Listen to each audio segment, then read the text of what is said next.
presentamos Trocha Abierta.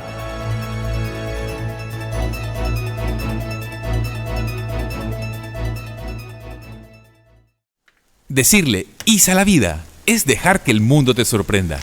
Como cuando Susana estaba terminando su videoreceta y en un descuido su perro de un salto se la comió. El video de este pequeño accidente se hizo viral y en su cuenta llegó a millones de personas. Cuando lo ves así, aprendes a reírte y disfrutar cada momento con la seguridad de decirle "is a la vida". Internacional de Seguros, regulado y supervisado por la Superintendencia de Seguros y Reaseguros de Panamá.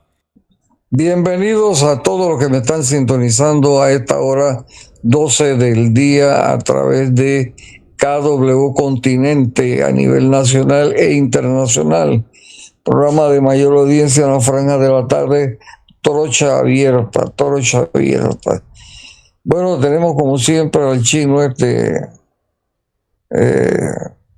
ya se me olvida el nombre por salud mental. El chino Agustín Sosa Peñalba. Buenas tardes, amigos oyentes de KW Continente y este prestigioso programa Trocha Abierta. Aquí estamos una vez más, gracias a Dios, despierto con vida. Bueno, ahorita mismo tenemos de invitado a una persona muy apreciada por nosotros y que siempre ha estado aquí desde hace unos meses colaborando con el programa, que es el licenciado Roberto Ruiz Díaz. Buen día, Alfonso Castillero, don Agustín, don Eduardo, que también se está uniendo a la tropa. Buenos días. Eduardo Castillero Lange. Así es, para servirles. Bueno, y quiero decirte, Roberto, que mi nombre es Alfonso Castillero Ortiz, conde del Vigo. Wow, tremendo nombre, wow. ¿Y el José? Él es el nombre usual, José Alfonso, digo legal, pero el nombre usual es Alfonso. El nombre de pila. Pero si te queremos llamar criollo, eres José Castillero, pues.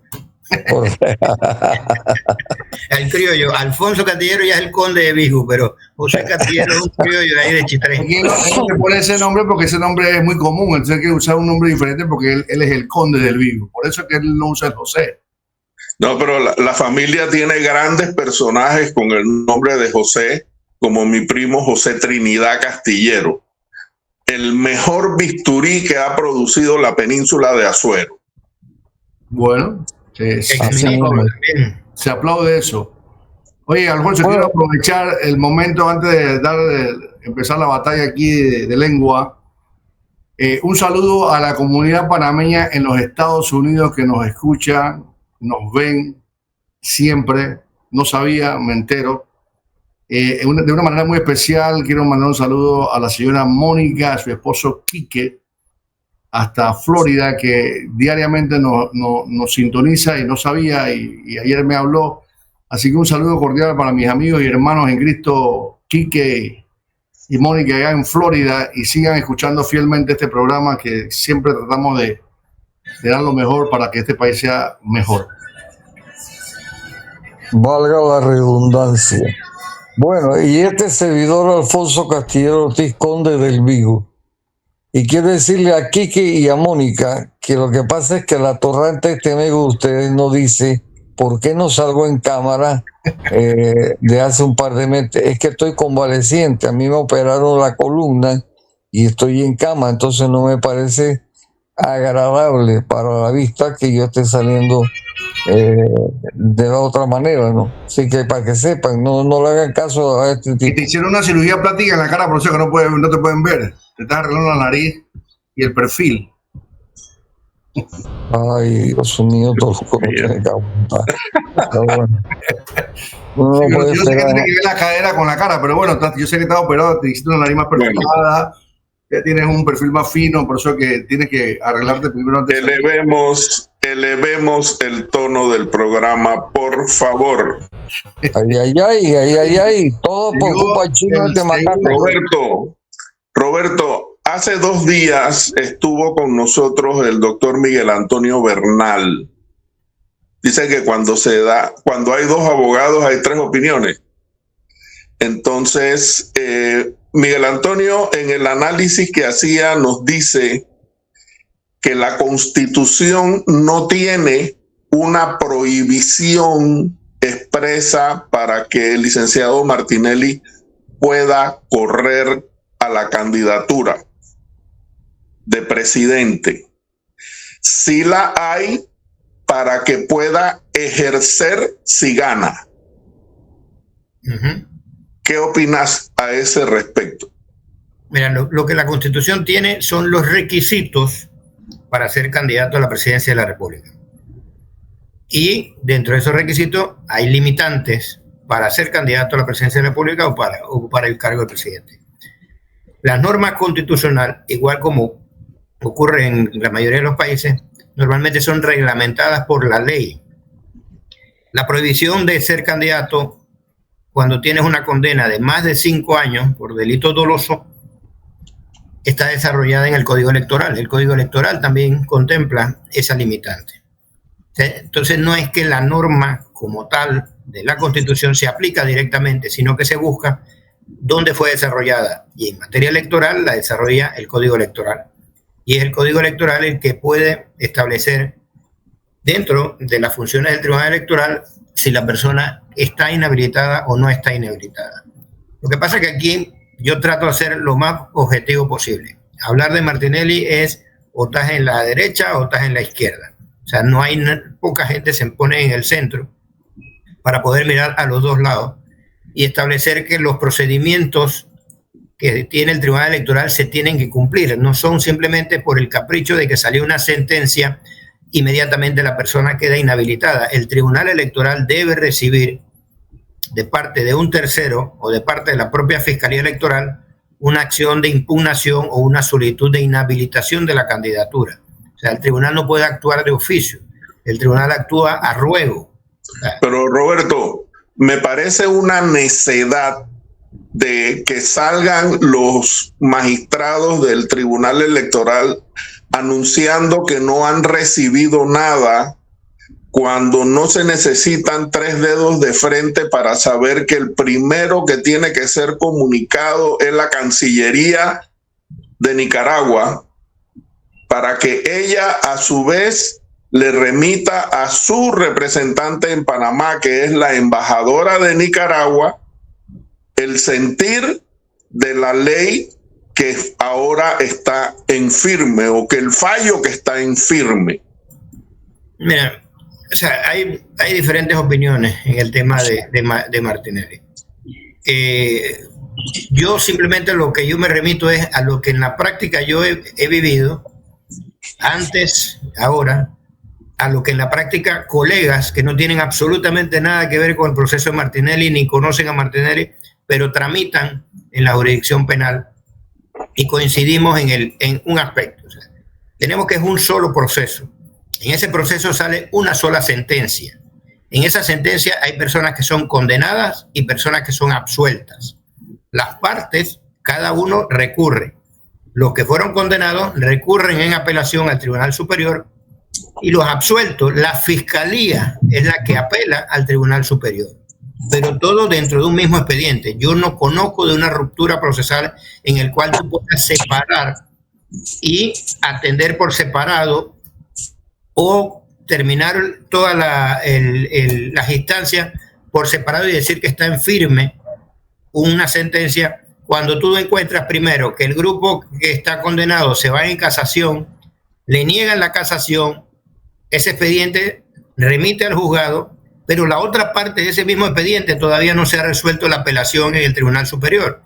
Interesante esa aclaración. Forma de ver, el Tribunal Superior tiene que resolver esa apelación antes de que esa sentencia quede en firme, porque la sentencia los abarca a todos, la sentencia no nada más abarca a uno.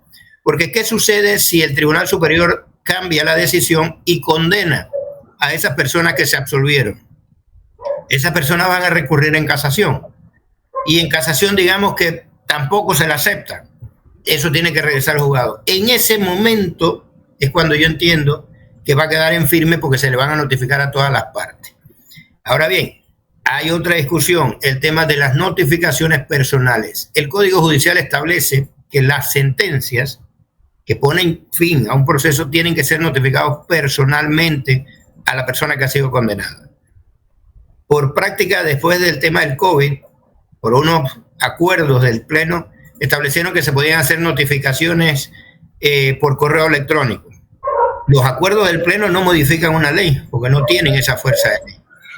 Y hay otra ley que aplicaron que dice para la modernización del sistema se podrán hacer algunas comunicaciones, pero la sentencia de por sí está establecido en el Código Judicial que la tienes que notificar personalmente. Entonces tú tienes que notificarle a cada una de las partes en forma personal. Entonces hay una discusión que es lo que yo a la gente le pregunto. Mira, Martinelli está condenado, ya eso no se lo quita a nadie a nivel nacional. Él peleará las instancias de afuera. Pero lo que tú estás buscando es que la persona responda penalmente, o tú lo que estás buscando es que la persona no corra en una elección. Porque pareciera que está dirigido todo a que él no corra una elección, más allá a que él cumpla una sentencia por un delito que cometió.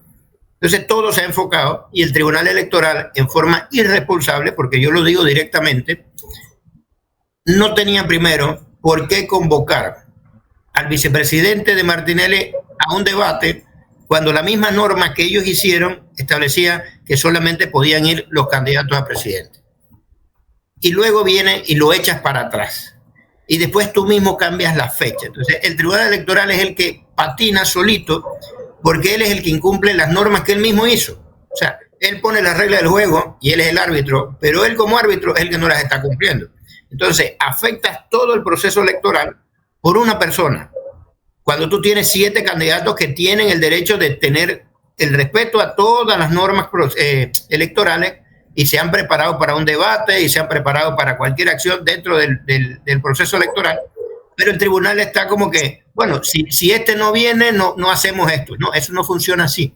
El Tribunal Electoral tiene que seguir con su plan y para eso preparan el PLAGEL, el Plan General Electoral, y ese se tiene que cumplir al pie de la letra, independientemente si a Martinelli lo juzga, si lo condenan o no lo condenan, o si lo habilitan o no. Eso tiene sus procesos y su procedimiento, que ya tiene que venir a alguien, presentarle al tribunal una solicitud de inhabilitación o la Fiscalía Electoral, pero el Tribunal Electoral, por más que muchos quieran decir, hey, ya todo el mundo sabe que Martinelli fue inhabilitado, pero para eso existe el debido proceso. Tienes que llegar con el documento en firme, debidamente certificado de que ya esta sentencia no tiene absolutamente más nada que hacer y que la misma ya es aplicable. Mira, en ese sentido, Roberto, que tú estás hablando, me iba a pensar entonces 2 cosas. Que no saben qué hacer los magistrados del Tribunal Electoral. No saben qué hacer. Porque como tú bien acabas de decir, si ellos crean la norma y ellos mismos la violentan, si tú la creaste, ¿cómo la vas a violentar? Si tú sabes cuál es el procedimiento. Entonces eso me lleva a pensar en una segunda instancia. Algún tipo de negociación se están dando con Martinelli y de alta esfera que están tratando de cómo pueden solucionar este problema, porque para mí tener a Martinelli en la embajada aquí en Panamá es una papa caliente para ellos. Muy grande y no saben cómo accionar. Y ahora te hago una pregunta. Tú dices que, y es cierto lo que tú estás diciendo con relación a que una norma o una notificación no está por encima de la ley. En este caso, él está en una embajada. ¿Qué procede entonces para decirle el canal que se ha venido diciendo que a través de Cancillería y todo esto demás? ¿O el funcionario puede llegar directamente a la embajada, toco la puerta, el señor Martinelli, si aquí está firme, por favor, que tiene que firmar y tiene que ir preso? Pregunto. No, recuerda que normalmente, o sea, las sedes diplomáticas se entiende que son parte del territorio del país que está asignado allí. Entonces existen, porque no solo es Martinelli, o sea, yo cuando hablo de la forma general, o sea, yo fui embajador, yo incluso negué asilos en Ecuador. Hay un procedimiento de cada institución que quiere realizar alguna actividad con una embajada, tiene que canalizar por medio de la Cancillería, porque la contraparte de las embajadas son las cancillerías. Hay mucha gente que dice, yo soy amigo de la embajadora gringa o del embajador ruso. Usted puede ser muy amigo, pero si usted es director de una entidad pública, usted tiene que canalizar por medio de la Cancillería, aunque hay gente que se lo salta, canalizar por medio de la Cancillería cualquier comunicación o cualquier acción que usted quiera realizar. más procesos judiciales. Por ejemplo, un proceso de extradición. Se va a dar la extradición de una persona, eso tiene que ir por medio de Sala Cuarta, de la Corte Suprema de Justicia, quien le comunica a la Cancillería del proceso de extradición. Y la Cancillería hace su trabajo. Entonces, son procedimientos que hay que cumplir. Hombre, que no nos gusta, bueno, ha sido más ágil Martinelli y sus abogados al hacer este tipo de jugadas, porque de repente no lo preveían. Pero Roberto, como bien... Que existe. Entonces, mira, yo siempre me concluyo en que todos los candidatos a la presidencia de la República, si se hubiesen puesto a hacer sus campañas en tiempo, si hubiesen presentado sus propuestas en tiempo, no tendrían que estar teniéndole miedo a la candidatura de Martinelli o si le habilita o le inhabilita. Cada uno tiene que proponerle al pueblo si va a solucionar los problemas y cómo se los va a solucionar y convencerlo de por qué Martinelli no es un buen candidato, sino que ellos son mejores que él.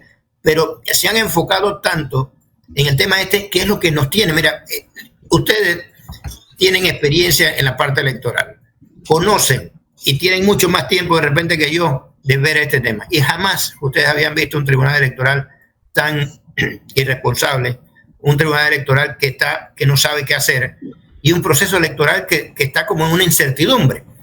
O sea, es absurdo. O sea, ustedes ni siquiera ven, mira, yo mismo que soy candidato, usted no ve la efervescencia que había antes en las campañas electorales. O sea, ahorita mismo no. Entonces, no, estamos amarrados en el tema de las redes y las cuestiones esas que está bien, pero no se nota. Y es lo que yo planteo. O sea, el proceso electoral no puede estar supeditado a una persona. El proceso electoral tiene que continuar. Si se da la inhabilitación, se da la inhabilitación. Si no se da, ya entonces se cumplirán otras fases. Bueno, así se ve, pero Roberto, así se ve. Hay una persona que fue condenada por un acto de corrupción que está condenada. Entonces lo que tenemos que enfocarnos ¿queremos es que cumpla la condena o lo que queremos es que no corra? Y si no corre, de repente después nos olvidamos de la condena. Pero Roberto, para aclararle a nuestros oyentes, nos encontramos, y me corrige si estoy equivocado por lo que tú acabas de plantear hace unos minutos. Estamos en una situación de que hay un expediente que tiene un 50% de cosas juzgadas. Falta el resto de los que tienen derecho a apelar o a quejarse para terminar ese expediente y entonces accionar el tribunal. Es que así es que ha sido la práctica. O sea, yo he tenido procesos en donde hay 2, 3 personas que están involucradas, que incluso porque una no se ha notificado, el expediente no queda en firme la sentencia. Entonces, acá lo que hemos hecho es que simplemente, es que, mira, este es un proceso penal donde ya se condena a una persona. Pero cuando tú ves las aristas que hay a los lados, es lo que le da pie al equipo de Martinelli y al mismo Martinelli decir que esto es un tema político. Porque si en un proceso hay condenados, hay absueltos, ambas partes apelan, ¿por qué ese mismo Tribunal Superior, que es el mismo que va a ver las dos apelaciones, o los dos grupos de apelaciones, falla una y las otras no las falla? Se está viendo lo mismo. O sea, él tiene que acumular todo y fallar todos los recursos en una sola sentencia. Pero bueno, falló una parte, que eran la de los condenados, los absueltos no la ha fallado, la Fiscalía fue la que apeló, pero entonces unas van para allá arriba, otras todavía están aguantadas en el Tribunal Superior, que nadie sabe por qué están aguantadas en el Tribunal Superior. Y entonces se produce una ruptura de oficio. Sentencias para uno en firme y para los otros todavía Roberto, en de apelación. Entonces, eso es lo que ha confundido Tenemos de invitado hoy también a licenciado Luis Fuente de acá de las tablas y Chitré, se lo están peleando los dos. Sí, muy buen día, amigos Radio Escucha de Trocha Abierta, los participantes de este foro, a los amigos invitados y a todo Panamá. Hoy en la mañana un buen día, así que hacia adelante, pese a las situaciones contrarias que puedan ocurrir. Bueno, mira, estamos conversando aquí con el licenciado Roberto Ruiz Díaz, vicealcalde, candidato a vicealcalde en la nómina de Mirachi, Mira, Roberto, lo que tú has dicho es lo que todo el mundo sabe, pero se está haciendo huevón. El juicio de Martinelli es para inhabilitarlo, no es para que cumpla sentencia, no es para que nada, es para inhabilitarlo. Y tú acabas de decir otra gran verdad, la campaña esta es la campaña más absurda que yo he visto en mi vida. ¿Pero por qué? Porque todos los candidatos están esperando no soltar un real para a ver qué sucede con Martinelli. Si Martinelli corre, te garantizo que no gasta menos de lo que estaban gastando hasta ahora. Una campaña totalmente de los limpios, porque tú le preguntas a uno, le preguntas al otro si estoy escaso de recursos. Entonces váyanse para la casa, no jodas. Váyanse para la casa, no corran para esta vaina, porque aquí se necesita plata para todo. Y no están gastando un real. Tú lo dijiste ayer, Alfonso, lo que pasa es que todo gira alrededor de Martinelli y todos tienen temor.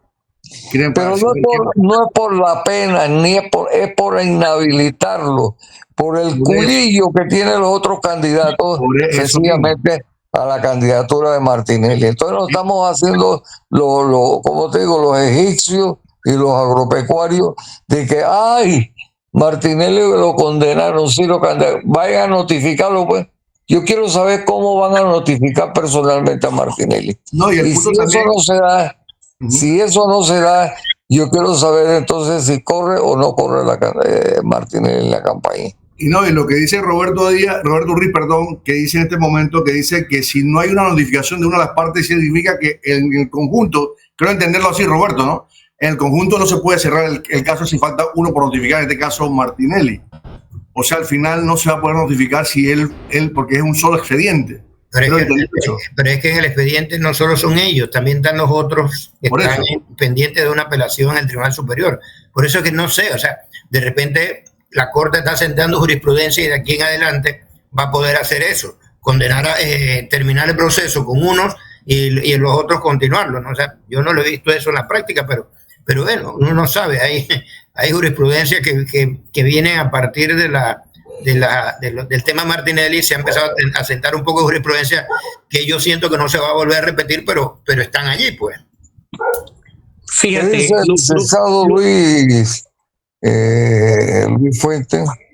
Mira, coincido completamente aquí con Roberto en el sentido de la jurisprudencia que está estableciendo la Corte en torno al caso de Ricardo Martinelli. Y es una de las situaciones preocupantes para los que somos abogados, y nuestro negocio o parte de nuestro negocio es el ejercer como abogado. Entonces, frente a ese sentido, vemos que se están estableciendo una serie de precedentes preocupantes que, si bien es cierto, están ahí, se le están aplicando a Martinelli como si existiera otro código procesal u otro código penal, pero que ya al establecerse como precedente queda la posibilidad de que mañana o pasado, basado en esas situaciones o en esas decisiones o en esos actos, se le pueda aplicar a usted, a Alfonso, a cualquiera de los amigos que estamos participando en este foro, o cualquier ciudadano común. Entonces, esta es una situación muy preocupante porque para los que siempre hemos tenido algún apego al Estado de Derecho y a la seguridad jurídica, que no se cumplan con el rigor de lo que establece la normativa, no deja de ser preocupante. Es preocupante. Ahora, claro, aquí sabemos, y lo demás es perorata, lo demás quizás sea hacernos los locos, hacernos los desquiciados, de que el punto es concreto, una judicialización en materia penal para sacar a Ricardo Martinelli de la contienda política electoral. Ese es el propósito. Lo demás es interpretación, ya sea a favor, ya sea en contra, crítica, aplauso, pero ese es el kit del asunto: sacar al señor Ricardo Martinelli de la contienda, y una vez logrado ese propósito, le vale dos pepinos cuáles sean los fundamentos jurídicos, que verdaderamente si se está cumpliendo o no se está cumpliendo con las normativas y la clase de jurisprudencia o de criterio jurisprudencial que se está estableciendo, y que puedan considerarse como precedentes preocupantes porque ya quedan allí definitivamente. Entonces, esa es una situación que como abogados nos preocupa. Yo decía la vez pasada que a mí me preocupa que un abogado, un expediente, simple y sencillamente un funcionario diga, no te puedo entregar el expediente por órdenes superiores. Eso es absurdo en un Estado de Derecho. Sí, es que esa es la situación, Luis. Y nosotros que, bueno, mira, nosotros vivimos de esto. Entonces nosotros, ¿cómo le explicamos a un cliente que a uno le fue de una forma, con un caso idéntico, igual en todas sus condiciones, y a otras personas le fue diferente? Entonces, ¿por qué a uno yo le explico, mira, yo voy a revisar el expediente porque tengo derecho y acceso al expediente, lo establece la norma, pero que un funcionario me diga a mí, no, tú no puedes ver el expediente? ¿Y a razón de qué? Entonces yo tengo que ver la sentencia. Tú estás condenando a mi cliente. Yo quiero saber las motivaciones. No, tienes que esperar que yo lo remita al tribunal original, a que vaya allá. Entonces, que yo te presente una aclaración de sentencia y que tú al día siguiente ya me la niegues. O sea, te das cuenta de esas situaciones cuando tú ves, ayer casualmente salía en el periódico el caso de un alcalde de Colón, que después de un año y pico se le niega, no se admite la casación. O sea, un año y pico. Pero acá la resolvemos una vez. Entonces, te das cuenta la parte, el condimento político que se le mete a esto. O sea, cómo se acelera la justicia por una persona en específico. Y eso afecta la credibilidad de todo el sistema judicial. Que si quieren los magistrados buscar aplausos, buscarán el aplauso, pero van a buscar el repudio del gremio, que es el que ejerce todos los días allí, que es el que día a día se está enfrentando en los tribunales y ve los procedimientos como son. Y aquí terminamos haciendo algo completamente diferente y que presta a la suspicacia. Yo siempre he dicho, si estos procesos los hubiesen llevado normal, por el camino normal, ya hubiera terminado. Y no tendríamos esta novela en medio de un proceso electoral. Pero es el mismo, la combinación Ministerio Público, órgano judicial, de lo que han estado haciendo, lo que ha complicado esta situación. Incluso mira el tema Odebrecht. Ahora volvieron a mover las fechas para noviembre del próximo año, de este año, y terminamos casi en el 2025 en la audiencia alterna. Y los 200 millones que deben no han abonado un real. No, pero es que no lo van a hacer porque ese expediente incluso nació mal. O sea, nació con una serie de delaciones parciales. ¿No? Resulta que los malos nada más eran los de Martinelli, aun cuando Varela y su grupo estaban en ese gobierno, y durante todo el gobierno de Varela no pasaba nada. Ya cuando Varela se iba, entonces resulta, no, Varela sí está incluido. Ahora, hay que ser responsable en ese tipo de investigaciones, ¿no? Jurídicamente, ¿cómo le pueden cobrar a una empresa que de acuerdo a la normativa societaria ya ha cambiado de razón social y ya jurídicamente ha dejado de existir porque tiene otra razón social, se ha constituido en base a nuevas documentaciones societarias? Es decir, una persona jurídica existe en la medida en que esté vigente. Cuando ya la sociedad por A o por B se liquida, cambia su razón social, aunque sean las mismas personas con los mismos recursos, ya no se trata de la misma persona moral o de la misma persona jurídica. Entonces, a mí en este caso de Odebrecht a veces me río porque nos pretenden tomar o preténdese tomar por tonto a la sociedad y al pueblo, ¿no? Y no se le está diciendo la verdad. Más, como dice aquí el colega Roberto, ese fue un proceso que nació abortado, nació con una serie de deficiencias y una serie de situaciones que verdaderamente lo que proyectaba es una espectacularidad en su momento, pero que en la práctica jurídicamente vamos a quedar con ese sinsabor. El dinero por cobrar no se va a cobrar. Allí al final del cuento eso se va a ir dilatando dependiendo si políticamente conviene o no conviene. Pero ese proceso es un proceso con muchas deficiencias, como muchos otros procesos, el de Ricardo Martinelli, hay otros procesos por allí, y de gente que incluso no tienen el protagonismo de estos procesos de estas personas que en el día a día se le violan sus derechos, se le violan sus garantías, y entonces esta es la situación preocupante. El punto aquí fundamentalmente, más allá de Ricardo Martinelli, más allá del caso de Brecht, es que el Estado de Derecho, y cuando hablo de Estado de Derecho no estoy haciendo expresión de un término romántico, es la seguridad que debe tener usted, que debo tener yo, para que de pronto tengamos garantías. ¿Qué significa la garantía? Vea, si yo estoy diciendo que usted va a ser procesado, usted debe tener derecho a un abogado, usted debe tener derecho a presentar pruebas, usted debe tener derecho a que se le diga de qué se le está acusando, usted tiene derecho a defenderse con todos los instrumentos que la ley se le permita. Pero es muy fácil decir que te voy a condenar, las pruebas que tú presentas no te las voy a valorar y te estoy condenando por esto y por esto. ¿Y quién te lo está diciendo? Bueno, un testigo protegido que a su vez es un testigo manipulado, beneficiado económicamente, con un gran salario y puesto en un lugar específicamente para que diga A o B. Entonces eso no es Estado de Derecho, y eso es preocupante no solamente para el señor Ricardo Martínez, para la sociedad panameña en general, porque por un propósito, una intención política de querer descalificar al señor Ricardo Martinelli y de ir a un torneo electoral con unas especies de bulto que entre ellos verdaderamente no llegan a la mitad de la simpatía que genera Ricardo Martinelli, entonces es una situación que va a generar todavía, pienso yo, mucho más efectos negativos próximamente. Porque fíjense, aquí lo del debate electoral. Para mí, los debates presidenciales históricamente no tienen mayor trascendencia. Es un evento aburrido, es un evento con temas recurrentes que son vistos con cierto interés para las capas medias, los profesionales, los activistas específicamente de X o Y candidatos. Pero para el pueblo en general estos debates son aburridos, estos debates no tienen mayor incidencia en la capacidad decisoria del panameño de a pie, del panameño común y corriente. Luis, ¿qué hacemos en un debate en el que hay 1 minuto para cada tema? Exacto, Eduardo, tienes toda la razón. Entonces es un debate en donde le va a representar un par de buenos billetes a quien transmite el debate, ¿no?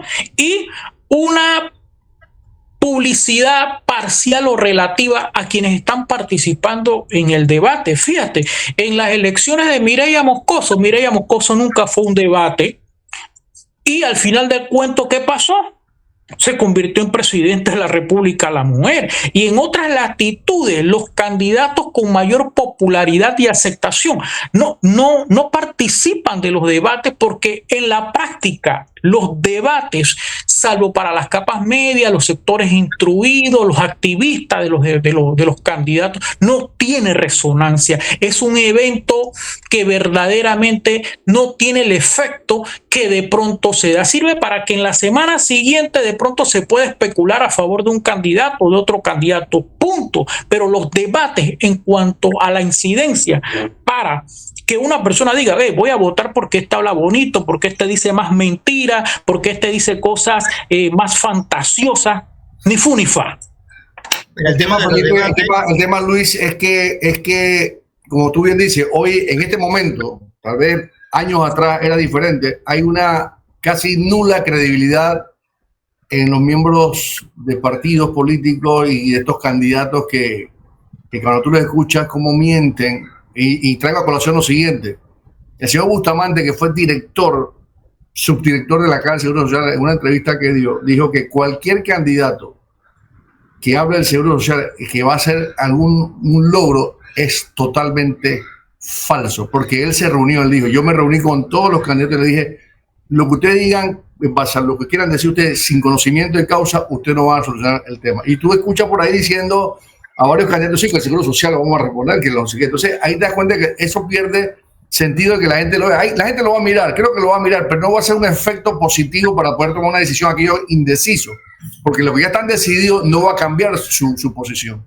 Y es por eso que yo lo veo en el sentido de los debates, si bien como lo estaba mencionando Luis Fuentes, en Panamá la cultura es que los debates sirven es para golpear al que va arriba. Entonces, el que va arriba simplemente evita participar porque él no va a poner en riesgo el caudal político que tenga, por un traspié, una posición. En esta ocasión, la única importancia que tiene el debate es porque ninguno de los candidatos ha presentado absolutamente nada. Y es la primera vez que los vamos a escuchar directamente diciendo cómo voy a resolver, porque ahorita mismo todo el mundo dice voy a hacer, pero no dicen el cómo. Y en ese cómo te tienes que centrar.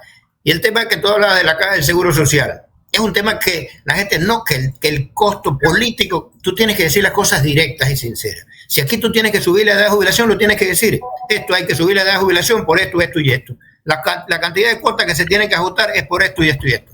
Pero si te comienzas a buscar adornos, no, porque voy a reducir el gasto, eso no funciona. Tú tienes Pero que Roberto, y ya, tú tienes que ver, si yo te voy a aumentar la edad de jubilación y te voy a aumentar las cuotas, yo también te tengo que dar alguna contraprestación. Entonces, en vez de tenerte un techo de un 70%, el techo va a ser un 80% a la jubilación, para que la gente sienta atractivo el por qué yo tengo que cotizar más tiempo. Pero le tienes que hablar de frente a la gente. Roberto. Ahora es adorno, y el debate, los debates, lo único que van a hacer es permitirles decir el cómo, porque ahorita mismo todo el mundo dice yo voy a hacer y voy a acabar la corrupción y todo el mundo tiene que ir preso y que el que robó, no, pero al final dime cómo lo vas a hacer, es lo único que se le está pidiendo.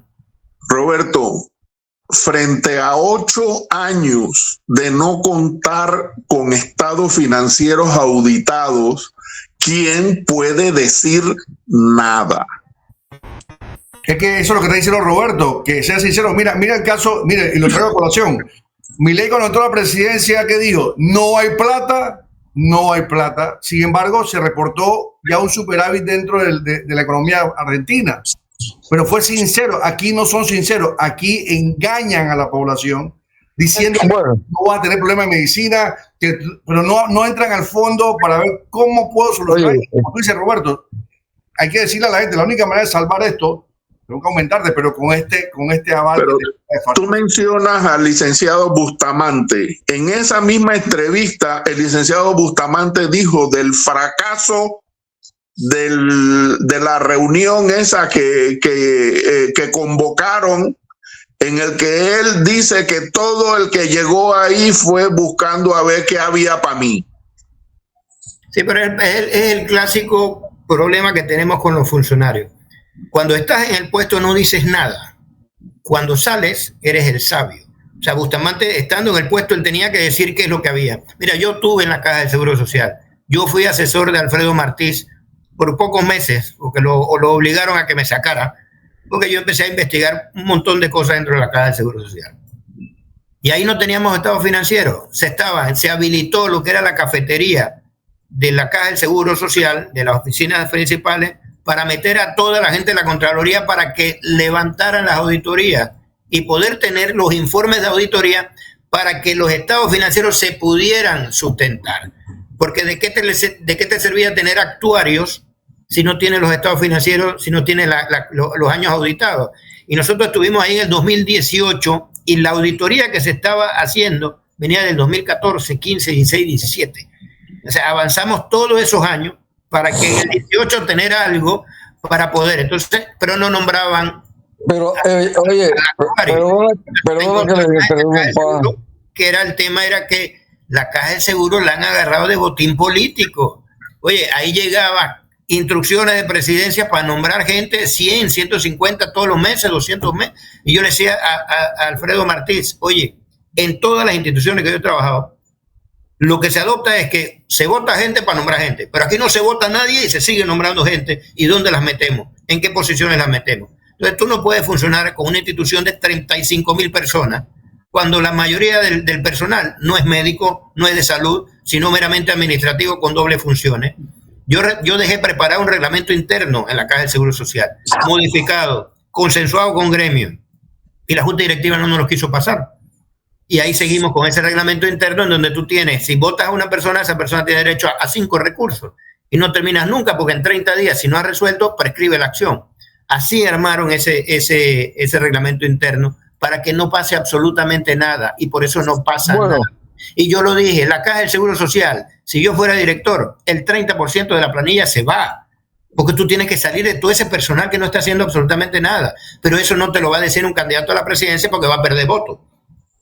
Pero esas son las únicas soluciones que tú tienes que adoptar aquí. Si no las dices Roberto, directamente, no las adoptas.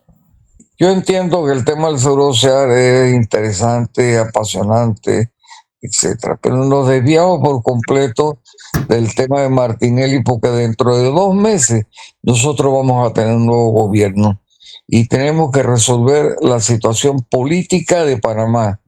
La pregunta que yo te hago es, si no logran notificar a Martinelli, a ti y a Luis, si no logran notificar personalmente a Martinelli, que no veo la forma que lo hagan, ¿qué pasaría entonces con la candidatura?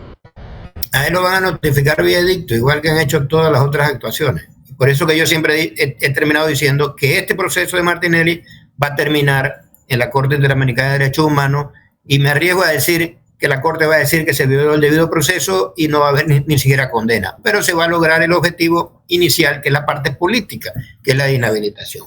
Si fuera que tuviéramos un Estado de Derecho, como dice Luis Fuentes, él termina apareciendo en la papeleta, y le podría pasar lo de Mayín Correa, que Mayín Correa corrió, fue condenada, fue inhabilitada y fue electa, pero no ocupó el cargo hasta cuando Pérez Valladares le dio un indulto. Yo creo que los factores políticos contrarios a Martinelli, a toda costa, violando toda formalidad, toda legalidad, van a excluir a Ricardo Martinelli. Ellos van a violar, van a pisotear cualquier normativa con el propósito de lograr la exclusión de Ricardo Martinelli de la papeleta. Ahora bien, el tema formal de la notificación, claro, si se aplicaran la formalidad, el cumplimiento de lo que debe ser jurídicamente, sería imposible. Pero ese no es el punto para estas personas. El punto es excluirlo, y para excluirlo ellos van a hacer uso de cualquier instrumento, por exabrupto, por abusivo que sea, y lo van a justificar. Entonces, desde esa perspectiva, ¿qué va a ocurrir? ¿O qué puede ocurrir? Puede ocurrir que el señor Raúl Molino, como vicepresidente, va en la papeleta. Y al final del cuento, pienso que sus opciones son bastante favorables. Yo creo que incluso en el caso de Raúl Molino puede reproducirse una situación parecida a lo que ocurrió cuando excluyeron a Ricardo Martinelli, que era candidato, y Mayín Correa llegó a ser diputada. Esa situación puede darse en política. Pero no le sucedió lo mismo con Cheyo Gálvez, ¿no? Cheyo Gálvez quedó de candidato a alcalde y no salió. Porque era otra coyuntura, era otra situación completamente distinta, la de Cheyo Gálvez y la de Mayín. En el caso de Cheyo Gálvez, si bien es cierto, es una figura muy fuerte en una área específica de la ciudad capital, pero fuera de ese contexto territorial, Cheyo Gálvez, desde mi punto de vista, no tiene mayor popularidad o mayor incidencia en la población. Si tú sacas a Cheyo Gálvez del Chorrillo, lo sacas de una parte de Santana, Cheyo Gálvez ni fu ni fa para los otros sectores de la misma ciudad de Panamá. ¿No? En el caso de Mayín Correa, en el sentido del traspaso ese de la votación, que en el caso de Mayín sí le favoreció, porque bueno, Mayín igual nada más estaba dentro de un circuito. Hacia allá iba Roberto. Pero mira lo que yo veo un poquito más allá. Pero en el caso de Mayín, para terminarte mi idea, Roberto, en el caso de Mayín sí era una mujer con una popularidad y con una aceptación que trascendía más allá de su circuito, y que incluso dentro de las capas de ese circuito en donde Martinelli y Mayín corrían para representantes, eran mejores vistos. Entonces, ellos corrían para diputados, Cheyo Gálvez corría para alcalde, y era una situación completamente distinta, porque estamos ante posibles electores con una mentalidad completamente diferente. No es el mismo el votante del Chorrillo que el votante, por ejemplo, del área de San Francisco, para decirte, y están dentro de la ciudad de Panamá. Entonces eran Martinelli, pero con dos suplentes con características psicosociales completamente distintas. en el caso de Mayín y en el caso de Cheyo Galvez. En el caso de Raúl Molino, la situación es igual. Mira, el cálculo que hicieron los enemigos de Ricardo Martinelli de excluir a Ricardo Martinelli fue un cálculo simple, y yo siempre digo, cuidado que le puede salir la bruja por lo siguiente. El cálculo de ellos es, bueno, sacamos a Ricardo Martinelli, no lo tenemos y esta competencia es entre los mismos. Cuando digo entre los mismos, como si fuesen especie de siameses, ¿no? Porque son candidatos que verdaderamente en su discurso, en su proyección, son prácticamente igual. Sus propuestas, su forma de mentir, su forma de hacer el recorrido, no hay mayor innovación en cuanto a las candidaturas. Entonces, esa situación es la que también incide en contra de estos candidatos que ellos creen que basta y sobra con sacar a Ricardo Martinelli porque de pronto ellos se pueden repartir el dulce, y esto no es así tan sencillo, no es así tan sencillo. Mira, en la campaña de Mireya Moscoso yo recuerdo que le dijeron de todo a esa mujer. Y yo recuerdo que incluso en las encuestas siempre la colocaban. Estos mismos diarios que ahora dicen que Martinelli no es candidato, cuando en este momento en que estamos conversando, formalmente Ricardo Martinelli es un candidato jurídicamente hablando, porque no lo han notificado. Y aquí hay un canal de televisión que dice, no es candidato. Aquí hay periódicos que dicen, no es candidato. Y jurídicamente eso es una gran mentira, porque en este exacto momento en que estamos conversando, él sigue siendo candidato presidencial, porque todavía no se ha cumplido la etapa esa de notificarlo y de hacer efectivo su exclusión de la candidatura. Entonces aquí estamos en un torneo electoral, hay muchas mentiras. Luis, tú me estás diciendo a mí que notificarlo puede ser electrónicamente. No, yo no te estoy diciendo que notificarlo puede ser electrónicamente. Yo lo que estoy diciendo que mencioné que posiblemente la notificación se la vayan a querer hacer por correo electrónico en base al acuerdo ese del Pleno que establece que algunas notificaciones se pueden hacer. Y como lo han estado haciendo en muchos casos. Lo que te estoy diciendo es que para notificarlo, formalmente, ellos tienen que cumplir con los trámites de vía diplomática, que es lo correcto jurídicamente. Y si ellos cumplen con ese trámite, el tiempo posiblemente no le va a dar para notificar a Ricardo Martinelli. Como ellos ya saben eso, porque ellos lo saben, a mí no me extrañaría que ellos acudieran a cualquier instrumento supuestamente jurídico para hacer ver de que han notificado al señor Ricardo Martinelli, porque este proceso es un proceso de exabrupto en exabrupto, de justificaciones de cosas que van contra ley, es decir, contra la ley, que van contra el Estado de Derecho, no porque sea Ricardo Martinelli, sino porque la normativa y las prácticas que se le están aplicando a Ricardo Martinelli no se le deben aplicar ni a Ricardo Martinelli, ni a ninguno de los que estamos en este foro, ni a ningún ciudadano común y corriente de este país, que es lo que nosotros decimos. Vean, ustedes quieren condenar, ok, perfecto, quieren procesar, ok, perfecto, pero cumplan con la legalidad, carajo. Simple y sencillamente esto. Mire, Luis y Roberto, yo le hago una pregunta, pero esto es muy hipotético, ¿no? Porque yo sé que eso se va a poder dar también. Y creo que la vez que te entrevistamos, Luis Fuentes, hablaste del tema de Remón con el doctor Arnulfo Arias Madrid. 2 años después, a él lo posicionaron como presidente de la República. Presenta Martinelli su recurso ante los derechos humanos, y los derechos humanos establece finalmente que se le violaron todos los procesos, todo, pero ganó Molino, por ejemplo. ¿Qué pasa en ese caso con la Corte si tenga que hacer, y tomo tu palabra, Roberto, cuando dijiste tendría que anular el juicio o anular su proceso? Cuando tú dijiste algo, ¿qué pasaría? ¿Montarían a Martinelli 2 años después si la Corte Interamericana de Derechos Humanos dice se le violentaron todos los derechos procesales, no le permitieron la real defensa? No, ahí no, eso no va a cambiar. Eso es lo que es una herramienta para que él pueda demandar al Estado panameño. O sea, así es. No es que va a venir una orden de decir póngase en la presidencia de la República, porque no. Porque acuérdate que estamos, mira, yo le he planteado siempre así, el proceso es un proceso penal.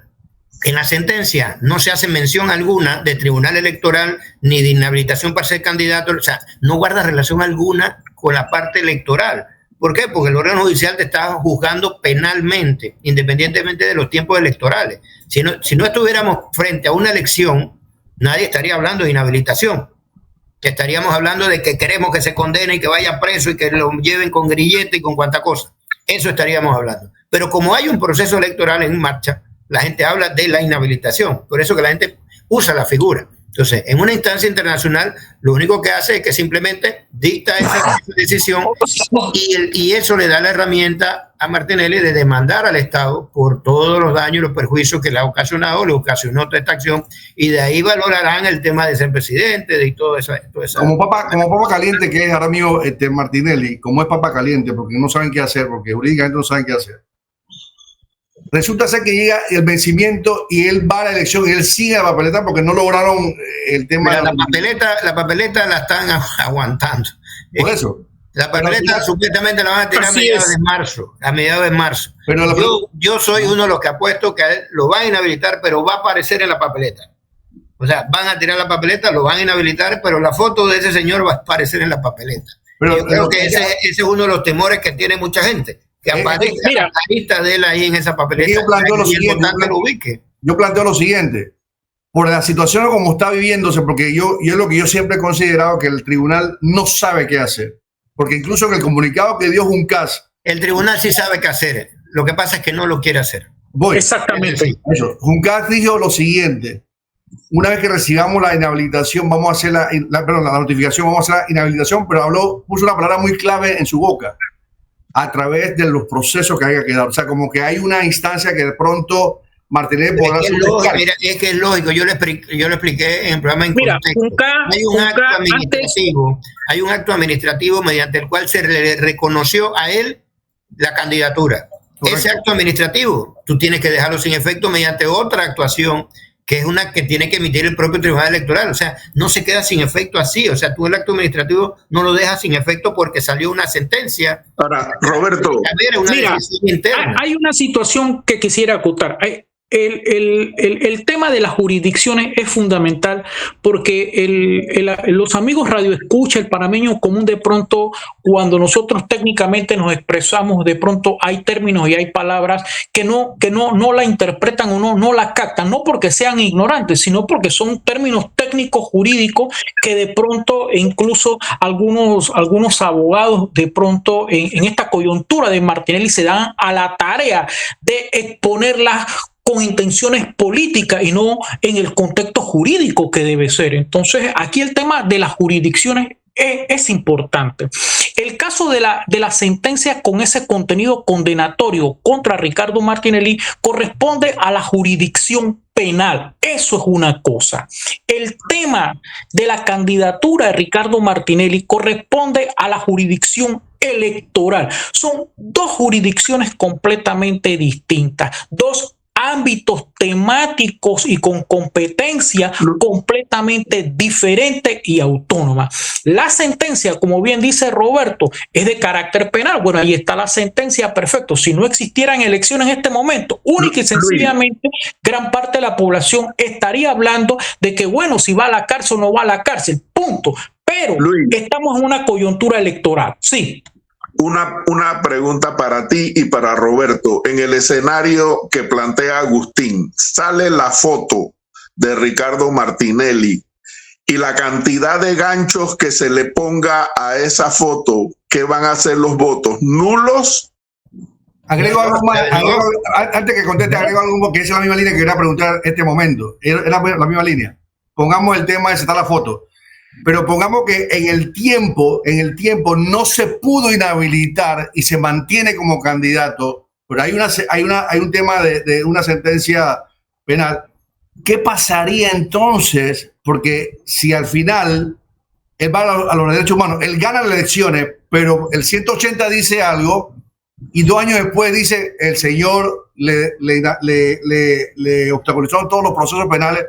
¿Cómo quedaría esa figura? ¿Quedaría presidente entonces 2 años después? No sé si entiendo, si expliqué bien la pregunta. No, la hipótesis es interesante porque es una hipótesis válida que desde el punto de vista jurídico en este momento yo no me atrevería a esgrimir una opinión para no pecar de inexactitud, pero es una hipótesis interesante porque recordemos que en el tema de la candidatura presidencial no es unipersonal, se trata de una nómina, de una fórmula que incluye a 2 personas, el candidato presidencial y el candidato vicepresidencial. Esa hipótesis tuya, Agustín, y que reitera Eduardo en una explicación que acaba de dar Roberto, de que es muy posible que la fotografía de Ricardo Martinelli aparezca en la papeleta, y es muy posible de que se pueda dar la coyuntura de que, bueno, aparezca la papeleta y de pronto el Tribunal Electoral comete el exabrupto de decir, bueno, ya él no es candidato presidencial, sin embargo aparece en la papeleta. Es una situación absurda,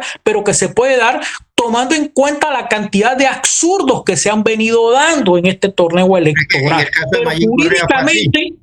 Pero jurídicamente no debiera ser. Entonces, frente a esa posibilidad, la pregunta tuya, Agustín, bueno, si los votos que se le dan a la casilla que corresponde a Ricardo Martinelli y a Raúl Molino son válidos, en efecto son válidos, al margen de la fotografía que aparezca, en donde aparezca el señor Ricardo Martinelli. Desde mi modesto punto de vista son válidos. Bueno. ¿Por qué? Porque la votación, más allá de la figura personal de Ricardo Martinelli, es a esa fórmula que en este momento es Ricardo Martinelli y Raúl Molino. Bueno, lamentablemente el tiempo se nos ha ido y tenemos que despedirnos de todos nuestros oyentes hasta mañana, si la voluntad de Dios así lo quiere. Estuvimos en compañía de nuestro amigo Roberto Ruiz Díaz, Luis Fuentes, abogado también igual, de Eduardo Castillero Pimentel Nodolange, de el chino ¿cómo que se llama el chino Agustín Sosa Peñalba. Agustín Sosa Peñalba. Y servidor Alfonso Castillero, le damos las gracias a todos ustedes por haber participado de este panel. Que Agustín Sosa, viceduque de Vigo. Así mismo. Conde de Chicolamoña. Hasta mañana. Hasta mañana. Un abrazo a todos. Un gusto conversar con ustedes. Bye. Decirle is a la vida es dejar que el mundo te sorprenda. Como cuando Carlos iba a la montaña con su grupo de amigos y se le flateó la llanta. Y mientras esperaban la ayuda, encontraron una cascada escondida que hoy es uno de sus destinos favoritos. En los imprevistos también puedes encontrar cosas maravillosas que te cambian y motivan a seguir diciéndole is a la vida. Internacional de Seguros. Regulado y supervisado por la Superintendencia de Seguros y Reaseguros de Panamá.